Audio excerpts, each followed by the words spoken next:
अस्सलाम वालेकुम, I am doctor Akhtar working as chest and allergy specialist in different cities of Punjab. ये हमारा videos का सिलसिला है जिसमें एक आम आदमी को घर बैठे अवेयरनेस देनी है, एजुकेट करना है मुख्तलिफ डिजीज़ के बारे में, स्पेशली चेस्ट की और एलर्जी से रिलेटेड।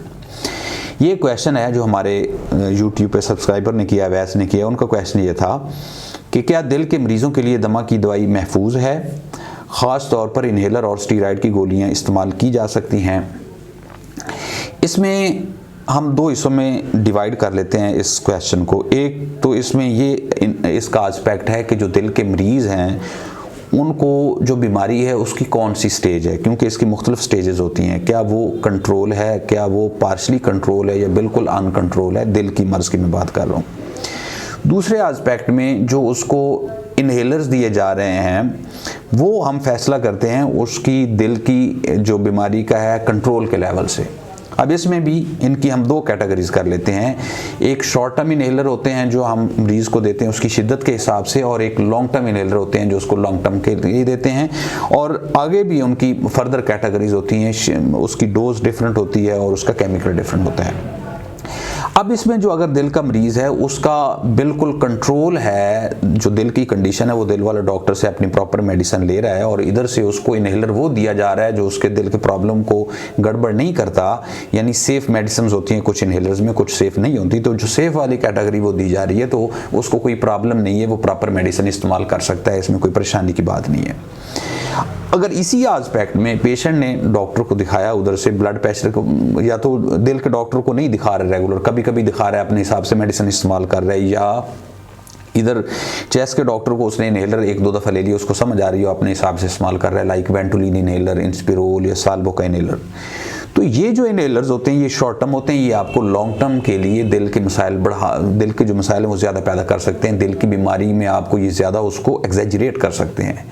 तो इसलिए लाजमी है कि अगर आपको साथ में ये एज़मा का मसला भी है और उसमें साथ में दिल का भी मसला है, तो बेहतर है कि आपने दिल के डॉक्टर को दिखा के प्रॉपर फॉलोअप से मेडिसिन लेनी है और इधर से डॉक्टर को दिखा के जो चेस्ट का डॉक्टर है उससे मेडिसिन लेनी है। तो इसमें कोई परेशानी की बात नहीं, आप प्रॉपर मेडिसिन यूज़ कर सकते हैं। इसके कंट्रास्ट में अगर आपने अपने हिसाब से मेडिसिन लें, जिस तरह बहुत सारे पेशेंट्स को फॉर एग्जांपल जब वो शिद्दत के साथ आता है हम स्टीरॉयड देते हैं, और स्टीरॉयड 5 दिन के लिए, 3 दिन के लिए, 7 दिन के लिए, इससे ज़्यादा नहीं देते होते आमतौर पर वो, लेकिन वो शिद्दत के हिसाब से हम फैसला करते हैं। बाज़ का ज़रूरत भी नहीं होती देने की स्टीरॉयड को। लेकिन बहुत सारे लोग जब वो आइडिया लगा लेते हैं कि डॉक्टर साहब के पास गया, उसने मुझे ये फ़लान दवाई दी, तो वो बार बार जब लेते हैं दिल के मरीज़, तो उनके लिए बड़ा ख़तरनाक है स्टीरॉयड। क्यों? ये जो स्टीरॉयड की मेडिसिन होती है बेसिकली जिस्म में पानी रोक लेती है। जब ये पानी रोकती है तो साल्ट और पानी दोनों रोक लेती है, और ये दिल के मर्ज़ के लिए दोनों ख़तरनाक हैं, क्योंकि जब जिस्म में पानी और साल्ट की कंसनट्रेशन बढ़ जाती है तो उसकी वजह से चूँकि दिल पहले काम नहीं कर रहा है या उसका जो फंक्शन है वो लिमिटेड है, तो वो पंप करने की कोशिश करता है दिल, लेकिन चूँकि पानी ज़्यादा है, साल्ट ज़्यादा है, तो वो चूंकि पहले फेलियर की स्टेज में, इसलिए उसकी जो वो शिद्दत वर्स कर जाती है, जो दिल वाली है। इधर से उसको चूंकि वो मेडिसिन अपनी मर्जी से इस्तेमाल कर रहा है, लाइक वेंटोलिन का इन्हेलर, साल्बो का, या वेंटोलिन की नेबुलाइजेशन लोग करते हैं, तो इधर से भी वो गड़बड़ कर रहा है और उससे उसका जो एज़मा के मसाइल वर्सन होते हैं। तो जब ये दोनों इसके ख़राब होते हैं तो लॉन्ग टर्म में उसको उसकी दिल की बीमारी भी बिगड़ जाती है और एज़मा की बीमारी बिगड़ जाती थी। लेकिन इसी चीज़ को अगर वो डॉक्टर को दिखाता, ये दोनों डॉक्टरों को दिखाना पड़ेगा, दिल के डॉक्टर को सेपरेट दिखाना पड़ेगा, पल्मोनोलॉजिस्ट को सेपरेट दिखाना पड़ेगा। अगर दोनों को दिखा के इलाज किया जाए तो इसका बेहतरीन इलाज हो सकता है, खा उसकी स्टेज जौन सी भी है, अगर उसकी जितनी मर्जी शिद्दत हार्ट की है या एज़मा की है, दोनों को बड़े अच्छे तरीके से कंट्रोल करके चलाया जा सकता है। तो लाजमी है कि आप अपने डॉक्टर दिखा के मेडिसिन इस्तेमाल करें, अपनी मर्जी से इस्तेमाल ना करें। अगला क्वेश्चन उसके याद है, वो पूछ रहे थे कि दिल के मरीज़ अक्सर बीटा ब्लॉकर इस्तेमाल करते हैं, तो क्या ये दमा के मरीज़ के लिए महफूज होती है? अब इसमें ना बीटा ब्लॉकर की जो है वो दो कैटेगरीज होती हैं। इसमें स्पेसिफिक बीटा ब्लॉकर होते हैं और नॉन स्पेसिफिक बीटा ब्लॉकर होते हैं। ये जो स्पेसिफिक बीटा ब्लॉकर होते हैं वो बिल्कुल हम दिल के मरीज़ों में इस्तेमाल कर सकते हैं, लेकिन वो होता है शिद्दत के हिसाब से, उसकी ख़ास किस्म की डोज होती है। नॉन स्पेसिफिक में एंडराल है, आमतौर पर बड़ा मशहूर, प्रोप्रेनोल। इसमें होता क्या है कि जो जिसको एज़मा होता है उसकी दिल की धड़कन ज़्यादा हो जाती है, तो आप बहुत सारे लोग दिल की धड़कन को कम करने के लिए वो एंडराल ले लेते हैं, लेकिन वो इधर ख़तरनाक है क्योंकि वो दिल की धड़कन तो कम कर देता है, लेकिन जो सांस की नालियाँ उनके ब्रोंको कॉन्स्ट्रिक्शन कर देता है या उनका साइज़ कम कर देता है और उसको सांस के मसाइल बढ़ जाते हैं।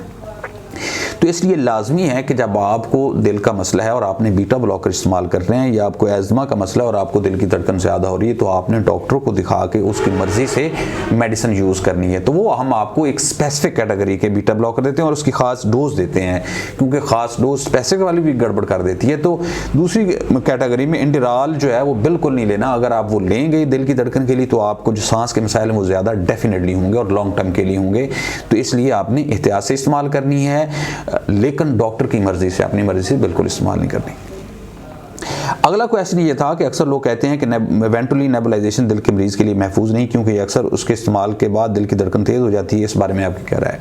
हाँ, जो वेंटोलिन है इससे बिल्कुल जो दिल की धड़कन ज़्यादा होती है, क्योंकि इसका एक स्पेसिफिक साइड इफेक्ट है। इसमें भी मैं यही कहूँगा कि अगर किसी को शिद्दत का प्रॉब्लम हो गया और इसको जो दिल की अगर दवाई वो रेगुलर पहले इस्तेमाल कर रहा है, वो उसका जो दिल का मर्ज़ है वो कंट्रोल में है, तो हम बिल्कुल इस्तेमाल करते हैं। लेकिन फिर मैं कहूँगा ये ख़ास पीरियड के लिए होती है, ख़ास डोज होती है, उससे ज़्यादा हम इस्तेमाल नहीं करवाते।